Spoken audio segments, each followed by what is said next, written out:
मैं हूं आलिया और आप देख रहे हैं breaking barriers with Alia Shah. Thank you so much for watching my show.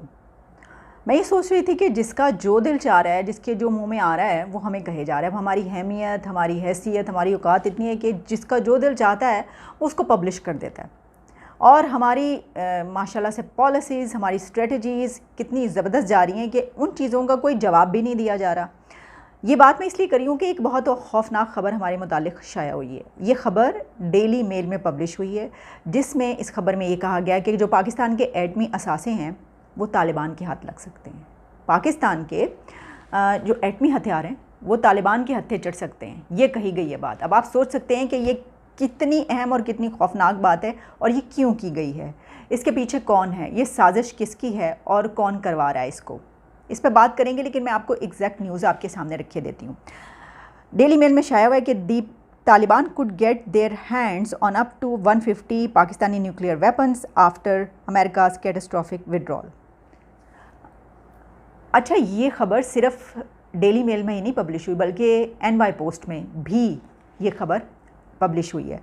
और एनवाई पोस्ट में ये लिखा है कि John Bolton give warning Taliban may get nuclear weapons after Afghanistan withdrawal. John Bolton gave warning that if the Taliban takes control of Pakistan, that nuclear weapons in the hands of terrorists.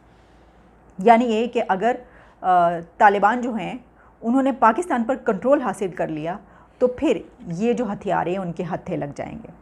अब मुझे इंतज़ार है कि शेख साहब जैसे ही आएंगे हमारे, वो फ़ौरी तौर पर आकर ये बताएंगे तफसील से, उनके पास सब चीज़ें, सब मालूमात पहुंच चुकी होंगी। वो आकर डिटेल में हमें ये बताएंगे कि ये जो साजिश है ये भारत ने करवाई है।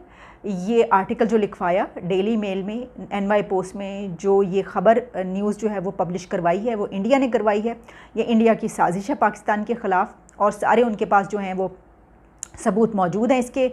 और वो जो दस्ताने पहने हुए हाथ हैं वो इस पाकिस्तान के ख़िलाफ़ साजिशें करने में मसरूफ़ हैं। मोदी जो हैं वो जब अमेरिका गए और उन्होंने वहाँ पर जाके स्पीच की, तो जो मीटिंग्स की उन्होंने बहुत सारी ऐसी, उसमें कई जगहों पर वहाँ की अथॉरिटीज़ को ये कहा गया कि पाकिस्तान को रोका जाए, पाकिस्तान दहशतगर्द है, पाकिस्तान भारत के ख़िलाफ़ जो है दहशतगर्दी करवाता है, पाकिस्तान में कलअदम तंजीमें। तो शेख साहब ये बड़ी डिटेल में जो है ये सब चीज़ें हमारे सामने रखेंगे और वो जो है वो हमें ये बताएंगे कि ये सारी जो है किया धरा उनका है। अच्छा, उसके बाद ये कहा जाएगा कि मुँह तोड़ जवाब जो है वो इसका दिया जाएगा और ईंट का जवाब पत्थर से दिया जाएगा। तो उस फिर थोड़े दिन गुजर जाएंगे और फिर उसके बाद कोई और ऐसी जो है वो ख़बर आ जाएगी।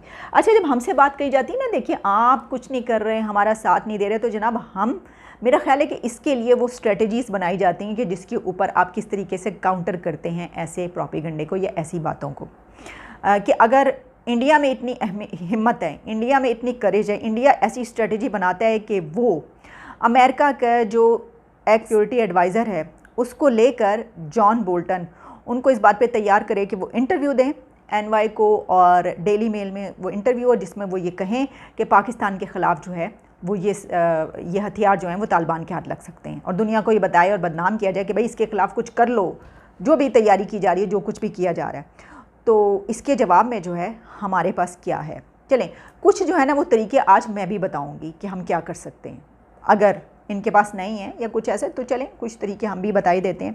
पहली बात तो ये कि मैं आपको बताना चाहती हूँ कि वो ये बात कर रहे हैं जॉन बोल्टन साहब, जिनके अपनी फ़ौज जब वहाँ से निकली है, विड्रॉल जब हुआ है, तो उसके बाद 30-40 हज़ार बख्तरबंद गाड़ियाँ, हज़ारों की तादाद में वेपन्स, हथियार, मशीन गनें, बंदूकें, गन्स, क्लाशनकोफें, एयरक्राफ्ट्स, टैंक्स, और इसके अलावा बहुत सारी ऐसी दीगर चीज़ें कि जो पूरे एक जंग करने का सामान है। एक मुल्क के ख़िलाफ़ अगर जंग करनी हो ना, तो इतना बड़ा सामान आप वहाँ पर छोड़ के गए हैं तालिबान के पास, और आपने ये छोड़ने के बाद आपको ये फ़िक्र नहीं थी कि तालिबान इसको इस्तेमाल करके इसके ज़रिए जो है वो अपने किसी के ख़िलाफ़ भी जंग कर सकते हैं, उनके साथ जिनका बॉर्डर्स मिलता है उनके साथ जंग कर सकते हैं, पाकिस्तान के ऊपर चढ़ाई कर सकते हैं। उस वक्त ये सब नहीं सोचा गया, लेकिन पाकिस्तान के जो एडमी हथियार हैं वो उनके हाथ लग जाएंगे, ये सोचा जा रहा है। अच्छा, इसको हम इस तरह देखते हैं कि मैंने ये जो बात की कि देखिए जो होम मिनिस्टर साहब हैं वो ये बात करेंगे, इसके अंदर इंडिया के हवाले से भी एक चीज़ है, तो उनकी बात पे तो मोहर लग जाएगी। वो कहेंगे ये तो स्टैंप है जी, देखें ये इसके अंदर ये लिखा हुआ है, ये जो है ये भारत से ही किसी ने ये खबर लगवाई है और ये इंटरव्यू दिलवाया, क्योंकि इसके अंदर ये भी लिखा है कि Pakistan arsenal is seen as defence against India. अब देखिए इंडिया का नाम इसमें आ गया ना, तो बस अब तो समझिए कि स्टैंप लग गई कि इंडिया ने करवाया। इसकी वजह यह है कि देखें पाकिस्तान की जितनी भी जाहिर है कि जो भी ताकत है वो भारत के ख़िलाफ़ है, भारत की जितनी ऐसी ताकत है दिफाई ताकत वो पाकिस्तान के ख़िलाफ़ है, क्योंकि दोनों जो हैं वो जंगें हो चुकी हैं कई एक। तो इस सूरत हाल में ये लिखने की जो है वो क्या ज़रूरत पड़ी थी। लेकिन इसके साथ अगर हम ये भी सोचें कि देखें ना, अब जिस तरह हम कहते हैं कि ईंट का जवाब पत्थर से दे ही दें एक मरतबा, ऐसा करें। अब देखें पूरी दुनिया जो है वो भारत की बात मान रही है, पूरी दुनिया जो है वो इंडिया की बात सुन रही है, उनको कह रही है हाँ तुम ठीक हो। पाकिस्तान की जो है वो हमारी कोई बात ही नहीं सुन रहा, हमारी जो है वो मिनिस्टर साहब उनको कोई लिफ्ट ही नहीं करवा रहा, और बाइडन साहब की कॉल तक नहीं आ रही है, बड़ी एम्बैरसमेंट हो रही है मुख्तलिफ़ जगहों पर। तो फिर क्या किया जाए, चलें ऐसा करते हैं कि कोई और तरीका इख्तियार कर लें। आप ये आपके लिए बड़ा ही गोल्डन एक मौका है। ऐसा करें कि जो दिल्ली है ना वहाँ पर अब किसानों का दोबारा से एहतजाज शुरू हो रहा है। आप जानते हैं इससे पहले जो मोदी हुकूमत है किसानों ने बड़ा टफ टाइम दिया था उसको, तो अभी भी आप ऐसा कीजिए कि आप उनको हाईजैक करने की कोशिश करें। देखें ना, आप कह रहे हैं कि वो तो साजिशें यहाँ तक करते हैं कि वो आके यहाँ पर जो है वो जौहर टाउन तक में धमाके करते हैं। तो आप ऐसा कीजिए ना कि आप किसानों को ज़रा माल व असबाब कुमक पहुँचाइए, जिस तरह पहले की जंगों में कुमक पहुँचाई जाती है, माल मता सारा के वो वहाँ पे बैठे रहें। वहाँ पे उनको जाहिर है कि सारी चीज़ें चाहिए होंगी कि अगर वो, तो उनसे कहें कि अपना प्रोटेस्ट जो है वो प्रोलॉन्ग कर लो, जब तक जो है वो हुकूमत गिर ना जाए तब तक तुम यहाँ से उठना ना, जब जितनी भी बदनामी करना चाहो करो।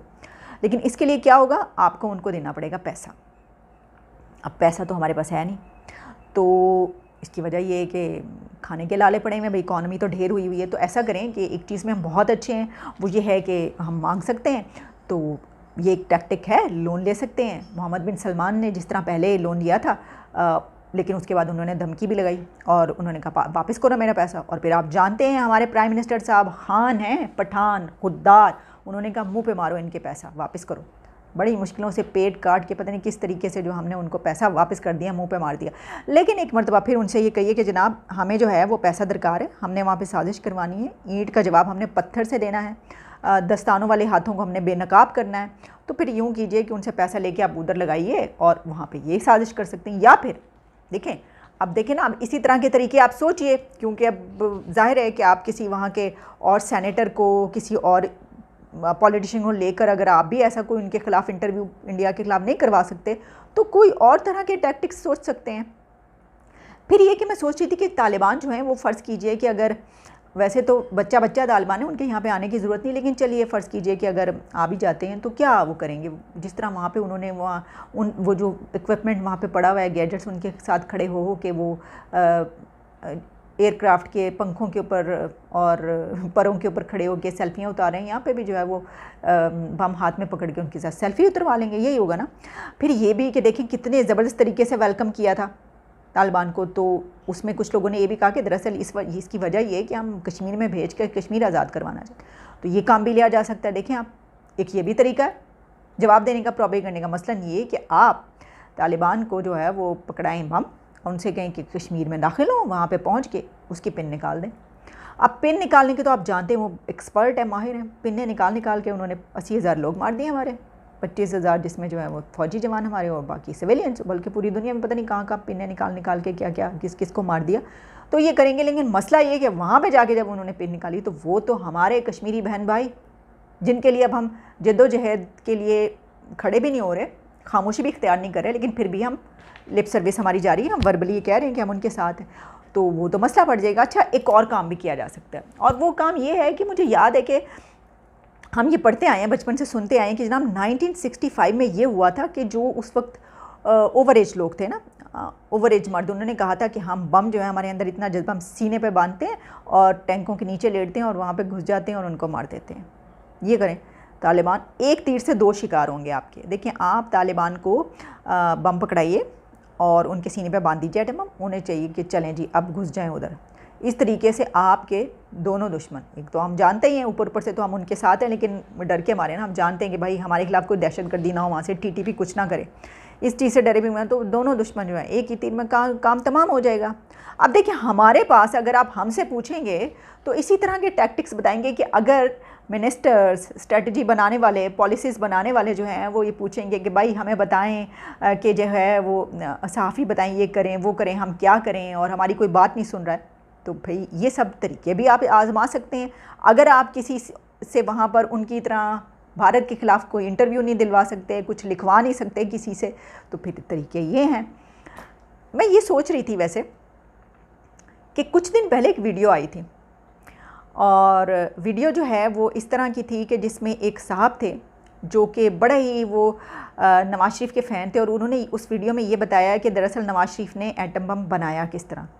तो उन्होंने कहा कि देखें गर्मी का सीज़न, उस वक्त चागी के पहाड़ों में वो वहाँ पे जाते थे, और उन पहाड़ों के अंदर जाके केव्स में वो अकेले बैठकर जो है वो बम बना रहे होते थे। बाहर दरवाज़ा बंद कर लेते थे, दरवाजे के बाहर 2 गार्ड बैठे होते थे जो कि बाहर बैठ के ताश खेलते रहते थे दिन रात, हंसी मजाक होता था, बोतलें पी जाती थी, और अंदर मियाँ साहब जो हैं वो अकेले बैठ के बम का मसाला बना रहे हैं। फिर एटम बम की जो है वो चूड़ियाँ कसी जा रही हैं, फिर पन्नियाँ लगाई जा रही हैं, फिर चूड़ियाँ कस के उन्होंने बम बना ही दिया। तो बिल्कुल ये नक्शा जो है ना वो जॉन बोल्टन साहब जिन्होंने ये इंटरव्यू दिया वो खींचा है कि उनके लिए भी ये एक जो बम और जो असासी, एटमी असासी, वो ऐसी ही चीज़ नज़र आ रहे हैं कि तालिबान आई और वो अपने हाथ में लेंगे, और वो ले के जो है ना वो जिस तरह शेख रशीद साहब कहते हैं पाव पाव के बम, तो वो पाव पाव के बम जो है वो मारना शुरू कर देंगे भारत पर, इंडिया की तरफ फेंकना शुरू कर देंगे, और जो है वो पूरी दुनिया को नेस्तो नाबूद कर देंगे उन बमों से। पाव पाव के बम हमने तो आज तक मारे ना, तो वो मारेंगे।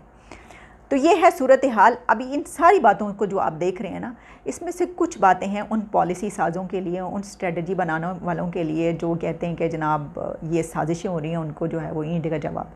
तो देखिए ये तरीके फिर रह जाते हैं अगर आप उस तरीके से उसको काउंटर नहीं कर पाते। और कुछ बातें उनके लिए हैं कि जिन्होंने ये इंटरव्यू दिया और ये दिखाने की कोशिश की कि जो एटमी हथियार होते हैं वो इतनी एक आम सी बात होती है कि आप उसको हैंड ग्रेनेड की तरह, दस्ती बम जो होता है उसको हाथ में पकड़ें और आप उसको चलाएं। क्या ऐसा है? सोचिए ज़रा। इजाज़त दीजिए, दोबारा आपसे मुलाकात होगी। Good bye.